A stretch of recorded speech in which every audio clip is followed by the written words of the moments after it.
Président, pour assainir le climat politique togolais, au vu de tout ce que nous avons connu jusqu'alors pour la sérénité du pays, avant, pendant et après les élections? Je pense que dans mon discours, j'ai parlé de certains points. Dans une situation de crise, ou bien lorsque ça ne va pas, même depuis nos moments, nous avons appris une méthodologie très simple de résoudre les crises.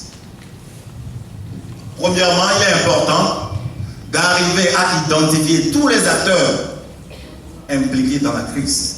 Parce que des fois, vous allez voir deux personnes se battre, mais ils ne sont pas deux. Il y a certains que nous appelons en Mina à Trudeau, Toro, Nanibé. Donc il faut arriver à identifier proprement ces acteurs.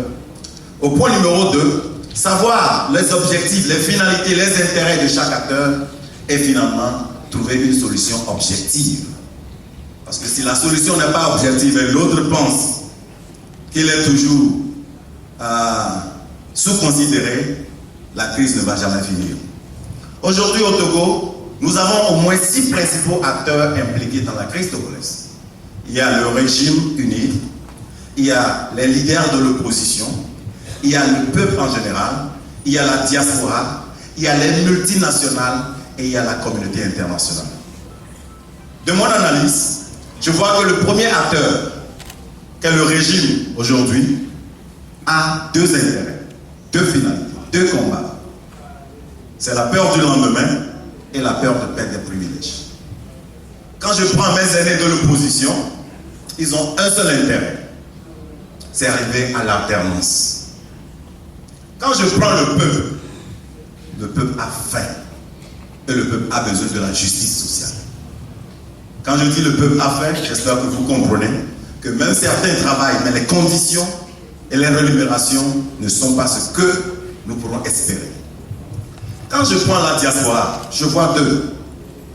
Il y a le poids économique qu'impose la misère du pays sur la diaspora. Parce que ce n'est pas facile. Le blanc ne te paie pas pour prendre soin de ta famille. Donc pour pouvoir supporter ton prochain, tu dois te battre plus. Et secondo, cette diaspora veut rentrer librement, veut rentrer en toute sécurité et aussi pouvoir investir dans son pays. Quand je prends l'acteur numéro 4, les multinationales, ils veulent la sécurisation de leur investissement. Et ce sont des gens qui ne sont pas souvent apparents, mais qui sont les grands décideurs de nos pays. Et quand je prends la communauté internationale, son intérêt, c'est de voir un pays en paix, un pays dont sa situation politique permet aux autres pays aussi d'avancer, peu importe ce qui se passe à l'intérieur même du pays. Certainement, certains se demanderont où est l'acteur. Il y a un acteur principal que les gens pensent souvent que j'oublie, l'armée. Je pense que l'armée, pour tout pouvoir, est un instrument du pouvoir. Donc, quiconque est à la direction du pouvoir doit nécessairement avoir l'armée comme outil. Mais quand nous voyons ces 6 acteurs avec ces 6 différentes finalités, la question c'est de nous demander comment construire un Togo paisible, comment construire un Togo émergé, comment construire un Togo de nos rêves lorsque ces 6 acteurs ont différentes finalités. Et je pense que oui, nous pourrons le faire. Nous pourrons le faire en développant une structure économique qui aura besoin de ceux-là qui doivent laisser le pouvoir, qui aura besoin de ceux-là qui sont à la recherche du pouvoir, qui aura besoin de l'implication du peuple, de l'implication de la diaspora, des multinationales et de la communauté internationale. Donc pour nous aujourd'hui, et surtout avec la nouvelle vision, c'est dire non au développement de la politique et oui à une politique de développement. Donc lorsque nous aurons une politique de développement où ces 6 acteurs se verront indispensables à l'évolution du pays, je pense qu'ensemble, nous allons nous mettre main dans la main pour construire ce pays.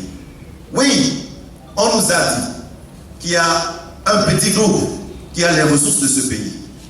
Qu'allons-nous faire de ces ressources? Allons-nous les chasser?